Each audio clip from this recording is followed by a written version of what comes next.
Hello hi നമസ്കാരം. വളരെ വൈകി അവതാർ 3 ഫയർ ആൻഡ് ആഷ് സിനിമ കണ്ടു. ഞാനിതിൻ്റെ ഫസ്റ്റ് ഷോ ഐമാക്സിൽ ബുക്ക് ചെയ്തിരുന്നതാണ് വെളുപ്പാങ്കാലത്തെ. പക്ഷേ ഉറങ്ങിപ്പോയി. പിന്നീട് അങ്ങോട്ട് സിനിമ കാണാൻ പോകാനുള്ളൊരു ഇത് വന്നില്ല. എന്തായാലും അങ്ങനെ വൈകുന്നേരം ഏതെങ്കിലും ഒരു പടത്തിന് പോകണമല്ലോ വെച്ചിരുന്നപ്പോൾ എന്നാൽ പിന്നെ അവതാരം കണ്ടേക്കാം എന്ന് കരുതി സിനിമ പോയി ഞാൻ കണ്ടു.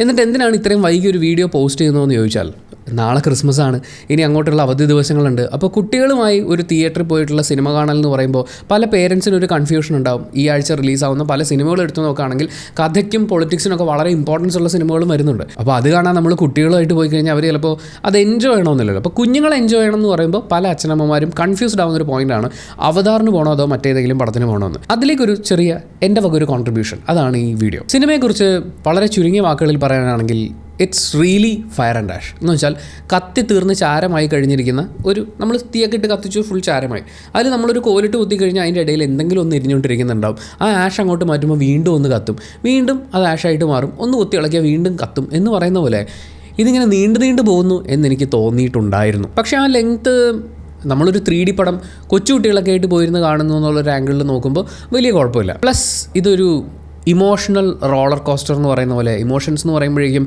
ഒരു പ്രണയം തകർന്നതിൻ്റെ സങ്കടവും അല്ലെങ്കിൽ ചെറിയ അങ്ങനെ സങ്കടങ്ങൾ കുഞ്ഞത് കയറി ഇറങ്ങി പോകുന്ന പോലെയല്ല. ഇത് വളരെ ഡെപ്തുള്ള, ഭയങ്കരമായിട്ട് ഇമോഷണലി ആൾക്കാരിങ്ങനെ വീണ് പോകുന്ന, ഡിപ്രഷനിലേക്ക് വരെ വീണ് പോകുന്ന അങ്ങനത്തെ സിറ്റുവേഷൻസ് അനുഭവിക്കുന്ന ഒരു കൂട്ടം ആൾക്കാർ. അപ്പോൾ അവരെല്ലാവരും കൂടി ചേരുമ്പോൾ ഉണ്ടാകുന്നൊരു ഡീപ്പായിട്ടുള്ള ഇമോഷണൽ സംഭവങ്ങളില്ലേ, അത് ഈ സിനിമയിലുണ്ട്. പ്രേക്ഷകരോട് എത്രത്തോളം വിജയകരമായി കമ്മ്യൂണിക്കേറ്റ് ചെയ്യുന്നു എന്ന് ചോദിച്ചു കഴിഞ്ഞാൽ അത് കണ്ടു തീർത്ത ഓരോരുത്തരും പറയേണ്ടതാണ്. പക്ഷേ ഇത്രയും സാധനങ്ങൾ ഇതിൻ്റെ അകത്തുണ്ട്, ചിലതൊക്കെ എനിക്ക് മനസ്സിലാക്കാൻ പറ്റുന്നുണ്ട്. പിന്നെ ഫസ്റ്റ് പാർട്ടിനെ അനുസ്മരിപ്പിക്കുന്ന ഒരുപാട് രംഗങ്ങൾ ഈ സിനിമയിലുണ്ട്. എന്ന് വെച്ചാൽ ഫസ്റ്റിൽ ഞാൻ കോരിത്തെരിപ്പോട് കൂടി ഇരുന്ന് കണ്ടു തീർത്ത അതേ സാധനം, അതേ ഡയലോഗ് ഇതിനകത്ത് വീണ്ടും ഞാൻ കണ്ടിട്ടുണ്ടായിരുന്നു. അതുകൊണ്ട് തന്നെ ഇത് വളരെ പ്രഡിക്റ്റബിളാണ്. ഈ സെയിം സെനാരിയോ ഓൾറെഡി അവതാർ സീരീസിൽ വന്നു കഴിഞ്ഞു. അതുകൊണ്ട് ഈ സിനിമയിൽ കാണുമ്പോൾ എനിക്കൊന്നും തോന്നിയില്ല. കുറച്ച് ഡീറ്റെയിൽ ആയിട്ട് പറയാം. ഞാൻ തിരുവനന്തപുരത്ത് കൈരളി തിയേറ്ററിലാണ് സിനിമ കാണുന്നത്. ഇംഗ്ലീഷിലാണ് കണ്ടത്. മലയാളം ഡബ്ഡ് വേർഷൻ അവൈലബിൾ ആണ്. ബട്ട് സ്റ്റിൽ നമുക്ക് ഇംഗ്ലീഷിൽ കാണുന്നതാണ് അതിൻ്റെ ഒരു രസം. പിന്നെ ഈ സിനിമ കാണുന്നതിന് മുമ്പ് 1ഉം 2ഉം കാണണമെന്ന് ചോദിച്ചു കഴിഞ്ഞാൽ എൻ്റെ അഭിപ്രായത്തിൽ കാണണം. 1ഉം 2ഉം കണ്ടു കഴിഞ്ഞാലാണ് ഇവർ ഈ കാണിച്ചു കൂട്ടുന്നതൊക്കെ എന്താണെന്നുള്ളത് നമുക്ക് മനസ്സിലാവുക. ഇതിൽ നെയ്തീരി അവരുടെ ഫെയ്ത്തിനെ കുറിച്ച് സംസാരിക്കുമ്പോൾ ആ ഫെയ്ത്ത് എത്ര ഡീപ്പാണെന്നും അതിലെന്തൊക്കെ കാര്യങ്ങളുണ്ടെന്നൊക്കെ നമുക്ക് ഉൾക്കൊള്ളണമെങ്കിൽ, ഇതിലിപ്പോൾ ടുൽക്കുടിനെ വേട്ടയാടുമ്പോഴുള്ള പ്രശ്നം എന്താണ് എന്ന് ചോദിക്കുമ്പോൾ അതിനൊരു ഉത്തരം കിട്ടണമെങ്കിൽ നമ്മൾ സെക്കൻഡ് പാർട്ട് കാണണം. അങ്ങനെ ഈ മുൻപിറങ്ങിയ 2 സിനിമകളും കണ്ടിട്ടുണ്ടെങ്കിലാണ് ഈ സിനിമയിലെ പല ഡീപ്പായിട്ടുള്ള ഇമോഷണൽ സാധനങ്ങളും നമ്മുടെ ഉള്ളിലുണ്ടാവുക. ഞാനിപ്പോൾ ഫസ്റ്റ് പാർട്ട് കണ്ടിട്ട് കുറേ വർഷങ്ങളായി. സെക്കൻഡ് പാർട്ട് കണ്ടിട്ട് ഞാൻ ഓൾമോസ്റ്റ് മറന്നിരിക്കുകയായിരുന്നു. പക്ഷേ തിയേറ്ററിലേക്ക് പോകുന്നതിന് മുമ്പ് ജസ്റ്റ് ഒന്ന് ഓടിച്ച് കണ്ടു എന്താണ് ആ സംഭവം എന്നുള്ളതൊന്ന് തിരിച്ചു വരാം. കാര്യം സെക്കൻഡ് പാർട്ടൊക്കെ മറന്നുപോയി ഞാൻ. എനിക്ക് തിയേറ്ററിൽ അത്ര ഒരു ഗംഭീര ഓളം ഉണ്ടാക്കാത്ത ഒരു സിനിമയായിരുന്നു അത്. അപ്പം നമ്മുടെ ഉള്ളിൽ അങ്ങനെ നിൽക്കില്ലല്ലോ. പക്ഷേ ഓടിച്ചു നോക്കി കണ്ടിട്ട് പിന്നെ തിയേറ്ററിൽ ചെന്ന് ഇത് ഓരോന്നും കാണുന്ന സമയത്ത് എനിക്കിത് വളരെയധികം കണക്റ്റ് ആവുന്നുണ്ട്. വിഷ്വൽസിനെ കുറിച്ച് പറഞ്ഞുകൊണ്ട് തുടങ്ങാം. ആസ് യൂഷ്വൽ ഗംഭീര വിഷ്വൽസാണ്. അവതാർ സീരീസിൻ്റെ പ്രത്യേകത തന്നെ വേറൊരു വേൾഡാണ്. ആ വേൾഡിലേക്ക് നമ്മളെ കൊണ്ടുപോവുക, നമ്മളെയും അതിൻ്റെ പാർട്ടാക്കി ഇരുത്തുക. എന്ന് വെച്ചാൽ ഈ പറയുന്ന നാവീസിനെയൊക്കെ നമുക്ക് നമ്മുടെ പോലെ, മനുഷ്യന്മാരെ പോലെ തന്നെ നമുക്ക് കണക്ട് ചെയ്യുന്ന രീതിയിൽ അവതരിപ്പിക്കുക എന്ന് പറയുന്ന ആ ഒരു വേൾഡ് ബിൽഡിങ്, ക്യാരക്ടേഴ്സുമായിട്ട് നമ്മളെ കണക്ട് ചെയ്യൽ പരിപാടിയൊക്കെ പ്രോപ്പറായിട്ട് നടക്കുന്നുണ്ട്. ഈ ഒരു സിനിമയിലേക്ക് വന്നപ്പോൾ എനിക്ക് കുറച്ചും കൂടിയേ ഇത് ശരിക്കും ഏലിയൻസ് തന്നെയാണെന്ന് നമുക്ക് ഫീൽ ചെയ്യാൻ തുടങ്ങി. ഫസ്റ്റ് പാർട്ടും സെക്കൻഡ് പാർട്ടും കാണുമ്പോൾ ഇവരെനിക്ക് ഏലിയൻസ് ഒന്നുമല്ല, നമ്മളെപ്പോലെ തന്നെ. ഒരു പക്ഷേ നമ്മുടെ ഈ ഭൂമിയിൽ വേറെ ഏതോ ഒരു ഭൂഖണ്ഡത്തിൽ ജീവിക്കുന്ന ആളുകളെ പോലെ നമുക്ക് കണക്ട് ചെയ്യാൻ പറ്റുന്ന അങ്ങനെ ആയിരുന്നു. പക്ഷേ ഈ സിനിമയിലേക്ക് വന്നപ്പം ഈ പ്രത്യേകിച്ച് ജീവികളെയൊക്കെ കാണിക്കുന്ന സമയത്ത്, അതുപോലെ ഓരോ സാധനങ്ങളിലൊക്കെ ഭയങ്കര ഒരു ഏലിയൻ സ്വഭാവം വരുന്ന പോലെ തോന്നി. ഓഡിയോ ആസ് യൂഷ്വൽ നല്ല രസമുള്ള പരിപാടികളൊക്കെ തന്നെയായിരുന്നു. മ്യൂസിക്കിനാണെങ്കിലും ഈ പറയുന്ന ഒരു ഇന്ത്യൻ സ്വഭാവം സിനിമയ്ക്കുണ്ടല്ലോ, അത് അതുപോലെ കമ്മ്യൂണിക്കേറ്റ് ചെയ്യുന്നുണ്ട്. പെർഫോമൻസസിലേക്ക് വരുമ്പോൾ ഇറ്റ്സ് സോ ഗുഡ് എന്ന് തന്നെ പറയാം. പക്ഷേ ഇതിനകത്ത് ഈ മക്കൾ മുഴുവൻ അമേരിക്കക്കാരായിട്ടാണ് ജീവിക്കുന്നത്. ബാക്കിയുള്ളവരെല്ലാവരും വേറെ ഏതോ ഒരു പ്രദേശത്തുള്ളതുപോലെ എന്ന് പറയുന്നൊരു ഡിഫറൻസ് ഉണ്ട്. ഇപ്പോൾ ജെയ്ക്കിൻ്റെ മകനായതുകൊണ്ട് മാത്രം, അല്ലെങ്കിൽ മകളായതുകൊണ്ട് മാത്രം അമേരിക്കക്കാരെ പോലെ അവർ വളരില്ലല്ലോ. അവരുടെ കൂട്ടുകാരും സാഹചര്യവും ഒക്കെ അനുസരിച്ച് ആ കുട്ടികളിലൊരു സ്വഭാവത്തിലും ഒക്കെ ഒരു വ്യത്യാസം ഉണ്ടാവണം. പക്ഷേ ഇവിടെ അങ്ങനെ ഇല്ല. ഇവിടെ അമേരിക്കക്കാർ ടൂർ പോയി ആഫ്രിക്കയിൽ ചെന്ന് വിടുന്നു എന്നൊക്കെ പറയുന്ന പോലത്തെ അങ്ങനത്തെ ഒരു ഫീലായിരുന്നു. അവിടുത്തെ കുറച്ച് ആളുകൾ അവരുടെ രീതിയും പരിപാടിയും ഇവരെപ്പോഴും ഇങ്ങനെ മാറി നിൽക്കുക എന്ന് പറയുന്ന പോലെ എനിക്ക് ഫീൽ ചെയ്തിട്ടുണ്ടായിരുന്നു. അവരുടെ അച്ഛൻ്റെ സ്വഭാവം അവർക്ക് അത്രയും കിട്ടുമ്പോൾ അമ്മയുടെ കൾച്ചറും അവരുടെ ബോഡി ലാംഗ്വേജും കാര്യങ്ങളൊക്കെ കുട്ടികളെ ഇൻഫ്ലുവൻസ് ചെയ്യേണ്ടതാണല്ലോ. പക്ഷേ അതൊന്നും എനിക്ക് ഫീൽ ചെയ്തില്ല. പിന്നെ പറയേണ്ടത് ഈ സിനിമയുടെ ഏറ്റവും വലിയ പാർട്ട് ഇത് ഉൾക്കൊള്ളാൻ പറ്റിയിട്ടില്ലെങ്കിൽ നമുക്ക് ഈ സിനിമ ഭയങ്കര ലാഗായിട്ട് വലിഞ്ഞു പോകുന്ന പോലെ തോന്നും. അത് ഇമോഷൻസ് ആണ്. ഇതിനകത്ത് നെയ്ത്തിരി അമ്മയുടെ ക്യാരക്ടർ നമ്മൾ എടുത്ത് നോക്കുകയാണെങ്കിൽ അവരുടെ ഒരു മകൻ നഷ്ടപ്പെട്ടു, അവരുടെ കുടുംബം, അവരുടെ വിശ്വാസം, അവരുടെ ആൻസസ്റ്റേഴ്സ് അവരുടെ കൂടെ ഉണ്ട് എന്ന് അവരുടെ തോന്നലുണ്ടാക്കിയിരിക്കുന്ന ആ അമ്പും വില്ലുമൊക്കെ ഒഴിഞ്ഞുപോയി. അങ്ങനെ ആകെ മൊത്തത്തിൽ ഏറ്റവും കടുത്തൊരു ഡിപ്രഷൻ സ്റ്റേജിലേക്ക് പോകുന്നൊരു സ്ത്രീ കഥാപാത്രം. അവരുടെ ഹസ്ബൻഡ് ആണെങ്കിൽ അവരെ പരിഗണിക്കേണ്ടതുപോലെ പരിഗണിക്കുന്നില്ല. ജേക്ക് സുള്ളി അദ്ദേഹത്തിൻ്റെ വിഷമമൊക്കെ മറക്കാൻ വേണ്ടിയിട്ട് ഇരുന്ന് പണിയെടുക്കുക. പക്ഷേ അയാൾ സ്വന്തം ഭാര്യയിലേക്ക് നോക്കുന്ന പോലുമില്ല. അത് ആ സിനിമയിലെ മറ്റ് കഥാപാത്രങ്ങൾ, അതായത് നോർമലി ചിന്തിക്കാൻ പറ്റുന്ന ഒരു ഭർത്താവ്, മറ്റേ സീ പീപ്പിളിൻ്റെ മൂപ്പനുണ്ടല്ലോ, പുള്ളി പറയുന്നുണ്ട് നിങ്ങൾ നിങ്ങളുടെ ഭാര്യയുടെ കൂടെ ഇരിക്കേണ്ട സമയമാണിതെന്നുള്ളത്. പക്ഷേ ജേക്ക് സുള്ളിക്ക് അത് മനസ്സിലാവില്ല. അയാളും വളരെ മോശമായിട്ടുള്ളൊരു മാനസികാവസ്ഥയിലിരിക്കുകയാണ്.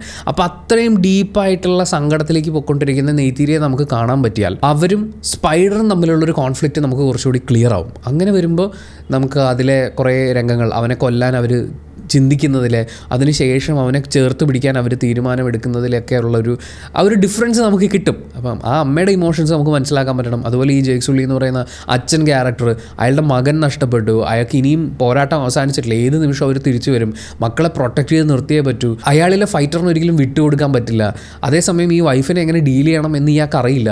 ഇങ്ങനെയൊക്കെയുള്ള കുറേ കാര്യങ്ങളുകൊണ്ട് ഇയാൾ വളരെ കൺഫ്യൂസ്ഡ് ആയിട്ട് മകനെ പോലെ കണ്ടിരുന്ന ഒരാളെ കൊല്ലണോ വേണ്ടിയോ എന്നുള്ളൊരു ചിന്തയിലേക്ക് വരുന്നു. അങ്ങനെ കൺഫ്യൂസ്ഡ് ആയിട്ട് നിൽക്കുന്നത് ജേക്ക് സുള്ളിയെ നമുക്ക് മനസ്സിലാക്കാൻ പറ്റണം. ഇവരുടെ മകൻ്റെ കാര്യത്തിലേക്ക് വരുമ്പോൾ ചേട്ടൻ മരിച്ചത് താൻ കാരണമാണെന്നുള്ള കുറ്റബോധം അച്ഛൻ അംഗീകരിക്കുന്നില്ല. മക്കളുടെയൊക്കെ ഒരു കൗമാരം ടു യൗവനം സ്റ്റേജിലുള്ള ഏറ്റവും വലിയ പ്രശ്നം ഈ അച്ഛൻ മക്കളുടെ കഴിവുകളെ അംഗീകരിക്കാതിരിക്കുന്നു, അല്ലെങ്കിൽ മക്കൾ വളർന്നു എന്നുള്ളൊരു യാഥാർത്ഥ്യത്തിലേക്ക് വരുന്നില്ല എന്നുള്ളതാണ്. ഇത് നമ്മൾ ഫൈൻഡിങ് നീമോ തൊട്ട്, ഞാൻ ആദ്യമായി ഒരു ഇംഗ്ലീഷ് സിനിമ കണ്ടിരുന്ന് കോരിത്തരിച്ച് എനിക്ക് ഇമോഷണലി അത്രയും കണക്ട് ആവുന്നൊരു സിനിമ ഫൈൻഡിങ് നീമോ ആണ്. നിങ്ങൾ കണ്ടിട്ടില്ലെങ്കിൽ ഇറ്റ്സ് എ മസ്റ്റ് വാച്ച്. നിങ്ങൾ എന്തൊക്കെ ലോക സിനിമകൾ കാണുന്നു എന്ന് പറയുമ്പോഴും ഫൈൻഡിങ് നീമോ കൂടി കണ്ടു നോക്കണം. അതിനകത്ത് ഈ ഒരു ഫാക്ടറാണ് അച്ഛനും മകനും, മകൻ വളർന്നു എന്നുള്ള ഒരു തോന്നലിലേക്ക് എത്താത്ത അച്ഛൻ്റെ കൺഫ്യൂഷൻസ് ഉണ്ട്. എപ്പോഴും പ്രൊട്ടക്റ്റ് ചെയ്യണം എന്ന് പറയുന്ന അയാളുടെ വാശിയുണ്ട്. മകൻ സ്വന്തമായി കഴിവുള്ള ആളാണ്, അവന് ഇനിയൊരു ഗൈഡൻസ് മാത്രമേ ആവശ്യമുള്ളൂ എന്ന് പറയുന്ന പോലത്തെ അതേ ഡൈനാമിക്സ് ഇവിടെ വരുന്നുണ്ട്. പക്ഷേ ഞാനീ പറഞ്ഞ പോലെ ഫൈൻഡിങ് നീമോ ഒക്കെ കണ്ടതുകൊണ്ടായിരിക്കും എനിക്കിത് അത്ര ഭയങ്കര സംഭവമായിട്ട് തോന്നിയില്ല. മാത്രമല്ല എത്രയോ ഹോളിവുഡ് സിനിമകളിൽ ആവർത്തിച്ച് നമ്മളിത് കണ്ടുകൊണ്ടിരിക്കുന്നു. കിരി എന്ന് പറയുന്ന ക്യാരക്ടറിലേക്ക് വരുമ്പോൾ അവളുടെ അമ്മയെ കണ്ടെത്തുകയാണ്, അവളുടെ ജന്മരഹസ്യം കണ്ടെത്തുകയാണ്. അതിലൂടെ പാസ് ചെയ്തു പോകുമ്പോൾ അവൾക്കുണ്ടാവുന്ന ബുദ്ധിമുട്ടുകൾ. സ്പൈഡറിനെ ഏവ ഏറ്റെടുക്കുകയാണ്.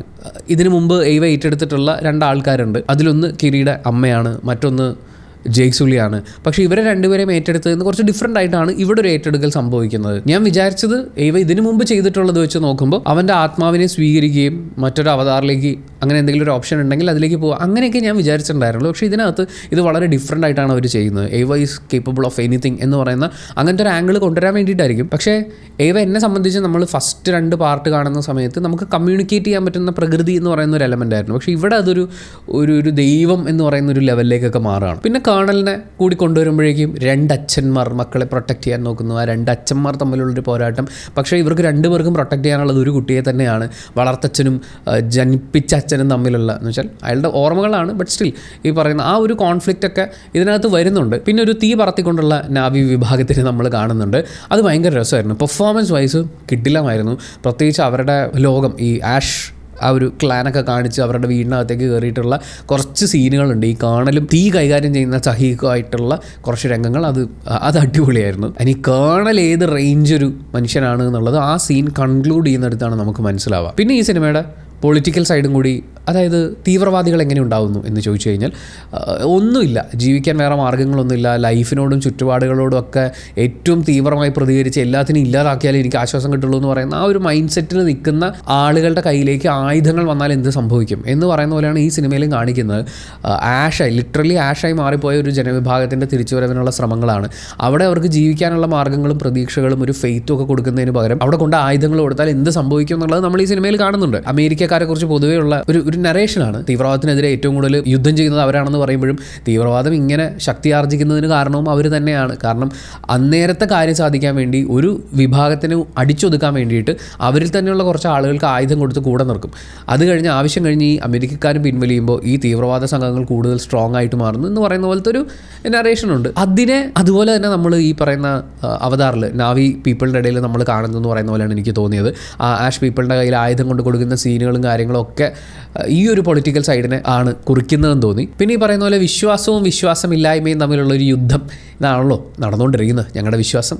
നിങ്ങളുടെ വിശ്വാസമേ ഇല്ല എന്ന് പറയുന്ന ആളുകൾ നിങ്ങളുടെ വിശ്വാസത്തിനെ ഞങ്ങൾ അടിച്ചമർത്തും എന്ന് പറയുന്ന പോലെ മറ്റൊരു വിശ്വാസികൾ എന്ന് പറയുന്ന ആ ഒരു ക്ലാഷ് ഇതിനകത്തുണ്ട്. പിന്നെ ഈ ട്രസ്റ്റിംഗ് അവർ ഫാമിലി മെമ്പേഴ്സ്, ഏത് നിമിഷത്തിലും അവർ നമ്മുടെ കൂടെ നിൽക്കും, നമ്മളെല്ലാവരും ഒരുമിച്ച് നിൽക്കേണ്ടവരാണ്, നമുക്ക് വേണ്ടി എന്തും ചെയ്യുന്നവരാണ് എന്ന് പറയുന്ന ഒരു എലമെൻറ്റ്. പിന്നെ ഈ സ്പൈഡറിൻ്റെ ക്യാരക്ടർ, നമ്മൾ ഏത് കുലത്തിൽ ജനിച്ചാലും എന്താണെങ്കിലും നമ്മളൊരു കാര്യത്തിൽ അടിയുറച്ച് വിശ്വസിച്ച് നമ്മൾ അതിൻ്റെ കൂടെ നിൽക്കുകയാണെങ്കിൽ, ഇപ്പോൾ ഞാൻ നാവി ആണ്, ഞാൻ നിങ്ങളുടെ ഒരാളാണ് എന്ന് വിശ്വസിച്ച് അവിടെ നിൽക്കാൻ തയ്യാറാവുന്നതുകൊണ്ടാണ് അവനെ സ്വീകരിക്കുന്നത് എന്ന് പറയുന്ന പോലെ നമ്മൾ വിശ്വസിക്കുന്നതാണ് നമ്മൾ എന്ന് പറയുന്ന പോലത്തെ ഒരു എലമെൻ്റ് അവിടെ അവർ കൊണ്ടുവരുന്നത്. പിന്നെ കോഎക്സിസ്റ്റ് ചെയ്യേണ്ടതിൻ്റെ ആവശ്യകതയെക്കുറിച്ച് വീണ്ടും നമ്മളെ പഠിപ്പിക്കാൻ ശ്രമിക്കുന്ന അങ്ങനത്തെ കുറച്ച് എലമെൻറ്റ്സ് ഉണ്ട്.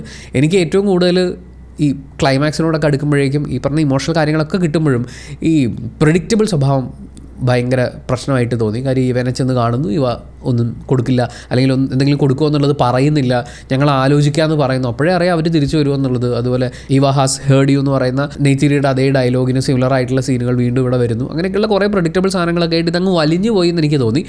പക്ഷേ ഈ ഇമോഷൻസ് മനസ്സിലാക്കിയോ അല്ലെങ്കിൽ കൊച്ചുകുട്ടികളായിട്ട് പോയിട്ട് അവരുടെ മുഖത്തുള്ള ആ അന്താളിപ്പ് കണ്ടിരിക്കാനോ ഒക്കെ ആണെങ്കിൽ ഈ സിനിമ ഒരു നഷ്ടം വരില്ല എന്ന് തന്നെയാണ് എനിക്ക് ഫീൽ ചെയ്യുന്നത്. അതിനപ്പുറത്തേക്ക് അവതാർ 1 കണ്ടിട്ടുള്ള അതിൻ്റെ കോരിത്തെരിപ്പിൽ ഒരു പക്ഷേ 2 വർക്കായിട്ടുള്ള ഒരാൾക്ക് 3 എത്രത്തോളം സാറ്റിസ്ഫൈയിങ് എക്സ്പീരിയൻസ് ആയിരിക്കും എന്നുള്ളതിൽ എനിക്ക് നല്ല സംശയമുണ്ട്. ജസ്റ്റ് ഒരു സിറ്റ് ബാക്ക് ആൻഡ് റിലാക്സ് എന്നുള്ള രീതിയിൽ നോക്കി കാണാനാണെങ്കിൽ ഇമോഷൻസ് ഉണ്ട്, പക്ഷേ അത് പ്രേക്ഷകരിലേക്ക് അത്രയും കമ്മ്യൂണിക്കേറ്റ് ആവുന്നില്ല എന്ന് എനിക്ക് തോന്നിയിട്ടുള്ള യാഥാർത്ഥ്യം കൂടി മുന്നിൽ വെച്ചിട്ടാണ് പറയുന്നത്. ഒരു സിറ്റ് ബാക്ക് ആൻഡ് റിലാക്സ് മോഡിൽ ഈ ഇമോഷണൽ സാധനങ്ങളൊക്കെ നിങ്ങൾക്ക് ഉള്ളിലേക്ക് എടുക്കാൻ പറ്റുമെങ്കിൽ നല്ലതായിരിക്കും. അല്ലെങ്കിൽ ഇതൊരു ലൈറ്റ് ആൻഡ് സൗണ്ട് ഷോ ആണ്. ഞാൻ നേരത്തെ പറഞ്ഞ കുട്ടികളുടെ മുഖത്തെ കൗതുകം കാണാം. പക്ഷേ ഇത് എൻ്റെ മാത്രം പേഴ്സണൽ ഒപ്പീനിയൻ ആണ്. സിനിമ ഓരോരുത്തർക്കും ഡിഫറൻ്റ് ആണ്. എല്ലാ സിനിമയും തിയേറ്ററിൽ കണ്ട് വിലയിരുത്തപ്പെടാൻ അർഹതയുള്ളതാണ്. അങ്ങനെ ഈ സിനിമ നിങ്ങൾ തിയേറ്ററിൽ കണ്ടിട്ടുള്ള ഒരാളാണെങ്കിൽ നിങ്ങളുടെ അഭിപ്രായങ്ങൾ കമൻറ്റ് ബോക്സിൽ രേഖപ്പെടുത്തുക. കമൻറ്റ് ബോക്സും കൂടി കണ്ടിട്ട് സിനിമയ്ക്ക് പോകണോ വേണ്ടിയോ തീരുമാനിക്കുന്ന ആളുകളുണ്ട്, അവർക്കതൊരു വലിയ സഹായമായിരിക്കും. അപ്പോൾ thank you so much. Video ഇഷ്ടപ്പെട്ടാൽ ലൈക്ക് ചെയ്യുക, കമൻറ്റ് ചെയ്യുക, ഷെയർ ചെയ്യുക, സബ്സ്ക്രൈബ് ചെയ്യുന്ന കാര്യവും ഹൈപ്പ് ചെയ്യുന്ന കാര്യവും പരിഗണിക്കുക.